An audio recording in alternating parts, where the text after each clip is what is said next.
Catherine at the Graceville table. I'm popping in with a bonus, healthy in a hurry recipe. This one is my peanut butter protein bites. And so this, I'm going to show you just a basic 5 ingredients that I put into these, but you can be flexible with them. If you love dried fruit, add them. If you love to add other nuts, add them. Your nut butter is also flexible on this. So it's just kind of a base. But what I like to recommend is if you are gonna start subbing out things, just at least keep the proportions, if you will, right, consistent. So like your peanut butter and your honey, for example, is gonna be about 6 cups. Or if you're obviously cutting it in half, you can do that. And then you've got your dry ingredients. In this case, we're using coconut. This is an unsweetened coconut. We're also using oats. So you've got cups of that. And then we're adding in mini chocolate chips. So this is an awesome go-to. We have a weekend full of activities and running. And so these I love to just make and have ready so that we can put them in bags for everybody. And everyone's got a little good, healthy, pick-me-up snack to take along. So without further ado, here we go. Okay, so first ingredient, and I am using my mixer. You can mix this by hand. This particular recipe calls for 4 cups of peanut butter. This is not quite 4 cups, but it is going to work out just fine because we will add a little extra honey to make up for that. So this is a very flexible recipe, but if you're anything like me and the bottom, the whole mixing of this peanut butter, this is the Costco peanut butter, I do like it, but the mixing at the bottom to the top and the oil separation, it drives me a little bit crazy. And so this is an awesome solution to avoid that. You just use the entire jar. And then this scoop and serve is rigid enough. It's not as flexible as like a traditional scraper. It will get everything or near everything out of the bottom, so we're not wasting any. Okay, so because of that oil separation, I am gonna go ahead and just do a really, really quick mix on this.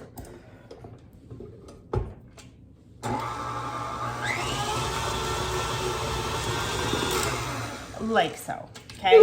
All right, now we're adding the rest, and this is very much a kind of drop and use. So this is a raw honey. This is, if you can find it local, that's awesome.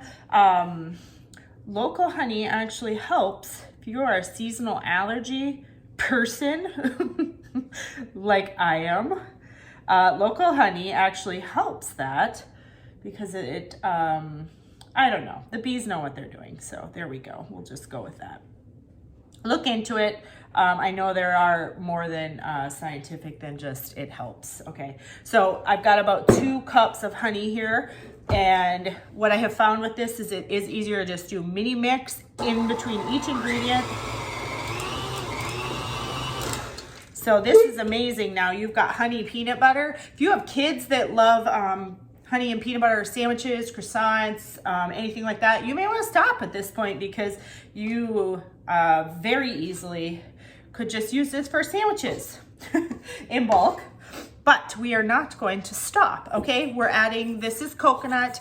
I'm personally not a big coconut fan, but you really can't taste this in here. Just gonna add about half of that, do a partial mix again. And this does start to get real thick. So you'll see every time we pull the mixer up, this is getting thicker and thicker. And that's what we want. Okay, so you're seeing basically at the end we're gonna have little balls that stay together, bites, balls, whatever you want to make them. Okay, so we're gonna do half of our oats now.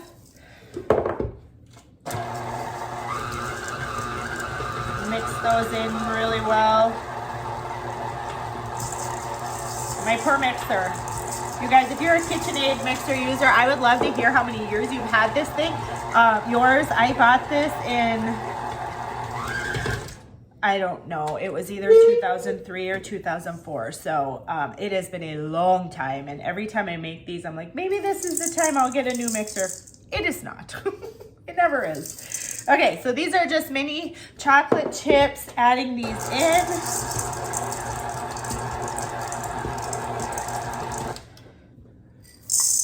Same thing, just mixing small amounts at a time.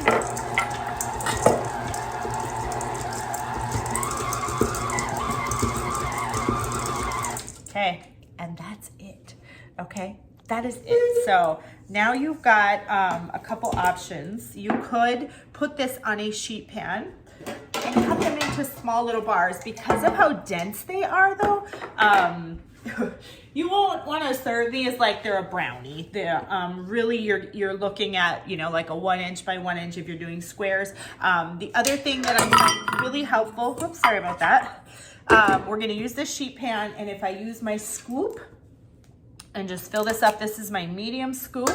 Okay, that's the size. And if you want to make them any more, you know, if this is the medium, obviously you could do the small. But what I like to do is just put them all, as many as I can fit on here. I will throw this in the freezer for just a very short period of time, like maybe 30 minutes. Or if you live in Minnesota, you can just set it right outside. And then I'll be able to put these in a container or in a bag where they will stay in bites rather than, you know, in a massive blob like this. So just a couple options on, you know, depending on what you're going to use them for, how you finish and package them. But most times I will just put them in a bar on a sheet pan, spread them out, and then just we cut them and eat as we go. But knowing that these are going to be used for on the go this weekend, I'm gonna do the bites, and it won't take super long to just fill these up, and I'll throw them in the freezer, like just a real partial, and then each kid will get their own little bag. So there's your bonus recipe. If you are following along with all of our Healthy in a Hurry menu, I want to hear how's it going for you? What are you loving? Hopefully this is a really great option. Also, you know, obviously after school snacks, at school snacks, all the things. If your kids can take peanut butter, or if you sub out almond butter, all the same ratios. So I will include the recipe in the description. It's also on the menu, and we will see all of you soon.